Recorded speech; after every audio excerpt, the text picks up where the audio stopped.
अब सभी को जय मसीह की। आज का वचन है पहला कुरिन्थियों की पुस्तक चैप्टर 5 का वचन 7।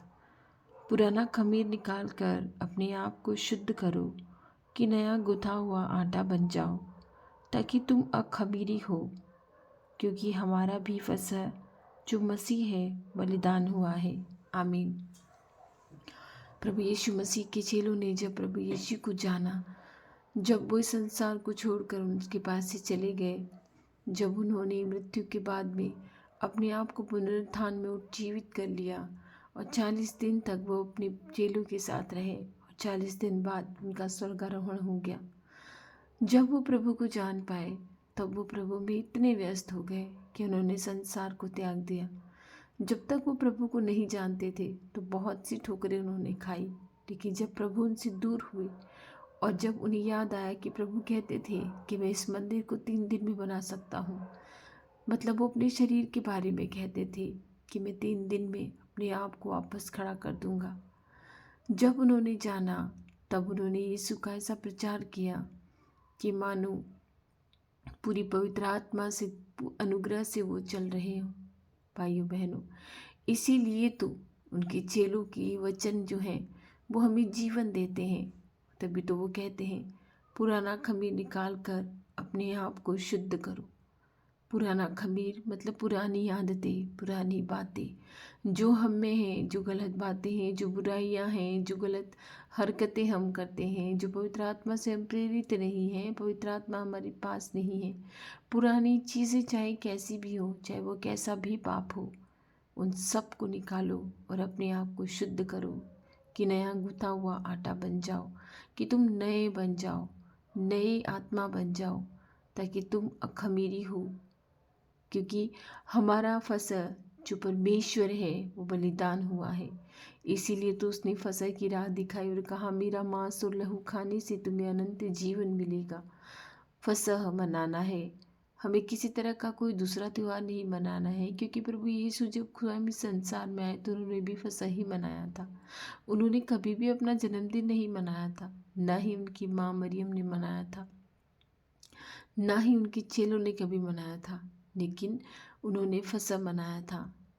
तभी तो वो मरकुस के 18 में अपने चेलों से कहते कि मुझे बड़ी लालसा थी कि मैं जाने से पहले तुम्हारे साथ ये फसह खाऊं। अपने आप को बलिदान कर गए। इसलिए प्रभु यीशु के वचनों को मानते हुए इस बात पे पूर्ण विश्वास कीजिए कि अपने आप को एक नया गूथा हुआ आटा बनाना है। किसी तरह का भी खमीर हमारे शरीर में नहीं रहना चाहिए। किसी तरह के भी खमीर से मतलब है किसी तरह का भी कोई पाप हमारे शरीर में नहीं रहना चाहिए।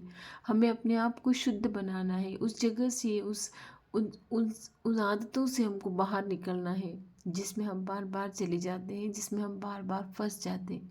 क्योंकि प्रभु आप भी कहते हैं कि पुराना खमीर निकाल दो, पुरानी आदतें निकाल दो, पुरानी जो पाप है उन्हें निकाल दो और अब नए पाप नहीं करना और अपने आप को शुद्ध करो। अपने आप को शुद्ध करो भाइयों बहनों। हम भी संसार को छोड़कर जाएंगे एक अनंत जीवन के लिए। उस मार्ग में हमारी अगुवाई खुद प्रभु यीशु अपने वचनों के द्वारा करते हैं। इसलिए नया गूथा हुआ आटा बन जाइए, नया जीवन पा जाइए, प्रभु के वचनों से नया जीवन पा जाइए, क्योंकि ये वचन ही है जो हमें नया जीवन दे सकते हैं। मनुष्य में कुछ नहीं दे सकता है। मनुष्य की बातों में ना आकर प्रभु के वचनों पे लगे रहिए, ताकि वो हम नया जीवन पा सके। वो भला परमेश्वर हमारी सारी ज़रूरतों को पूरी करेगा। उसका वादा है कि वो हमारी सारी ज़रूरतों को पूरी करेगा। आज के वचन के लिए प्रभु को धन्यवाद दीजिए। आइए हम सब मिलकर साथ में प्रार्थना करते हैं। धन्यवाद धन्यवाद धन्यवाद धन्यवाद मेरे मसीहा, धन्यवाद मेरे परमेश्वर, धन्यवाद मेरे खुदा। तेरा धन्यवाद, तेरा कोटि कोटि धन्यवाद कि तूने आज हमें इतना सुंदर वचन दिया है, हमें प्रेरित किया है कि हम पुरानी आदतों से बाहर निकले, पुरानी पापों से बाहर निकले, हम किसी तरह का कोई पाप न करने पाए, तेरी तरह शुद्ध हो जाए, नया गुथा हुआ आटा बन जाए। हे प्रभु, तेरा कोटि कोटि धन्यवाद कि तूने आज हमें इस भोर में फिर से जगाया,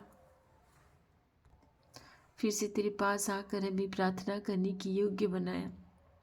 फिर से तेरा नाम पुकारने के हमें योग्य बनाया प्रभु।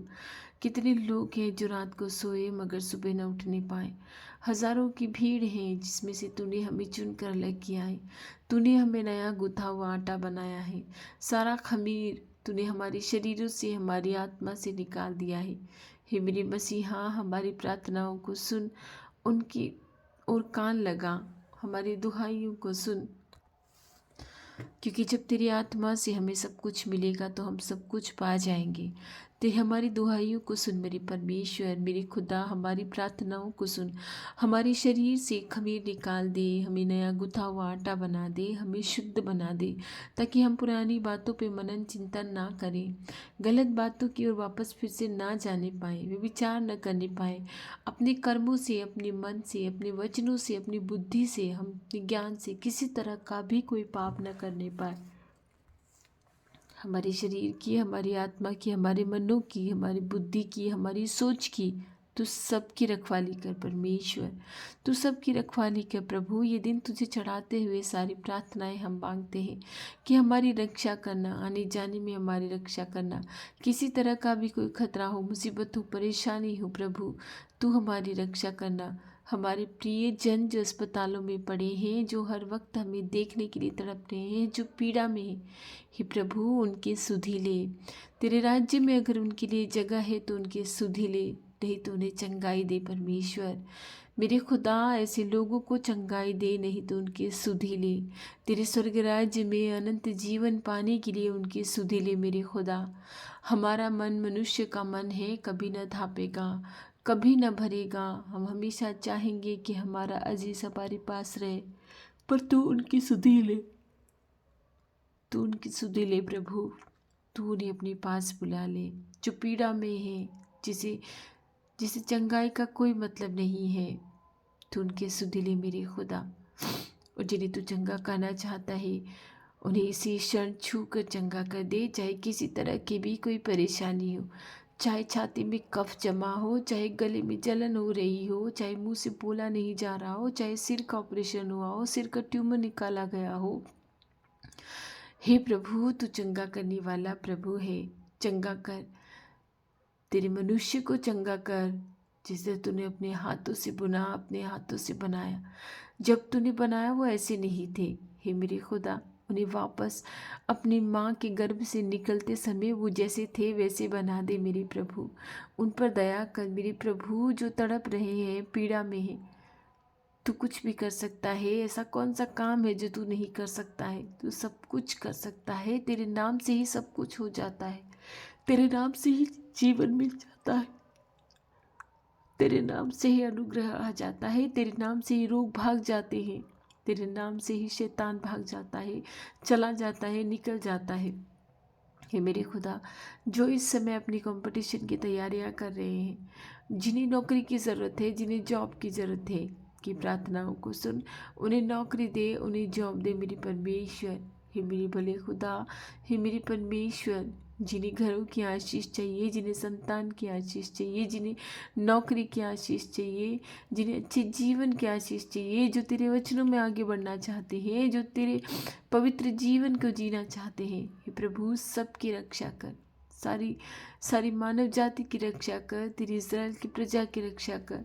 जो आज एग्ज़ाम देने जा रहे, उनके साथ बना रहना, हर वक्त उनके साथ रहना, हर वक्त उनकी अगुवाई करना कि वो अच्छी तरह से अपने एग्ज़ाम को दे सके।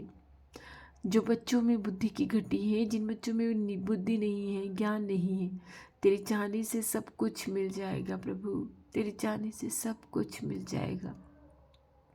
हम चाहते हैं कि तू चाहे कि तेरे संतानों की जो आशाएं हैं वो पूरी हो जाए। जो हम चाहते हैं वो तू हमारे लिए ना कर, मगर जो हमें ज़रूरत है वो तो हमारे लिए तू करेगा ना प्रभु।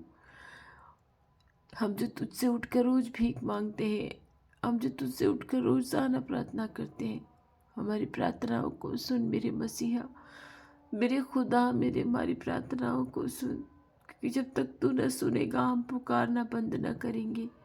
हम पुकारते रहेंगे जब तक तू न सुनेगा। जब तू सुन लेगा तो ये हृदय आनंदित हो जाएगा, आनंद से भर जाएगा। तो सुन ले प्रभु, हमारी दुहाइयों को सुन ले, हमारा विश्वास है कि तू हमारी प्रार्थनाओं को रोज़ सुनता है, रोज़ उनका उत्तर देता है, चाहे वो किसी की भी तरह की परेशानी हो, किसी भी तरह की प्रार्थना हो, तो हमारी प्रार्थनाओं को सुनता है और उनका उत्तर देता है। सभी बीमारों पे तेरे हाथ चंगाई भरा हाथ रख दे प्रभु, कि वो चंगे हो जाएं, तेरी आशीष उन्हें मिल जाए।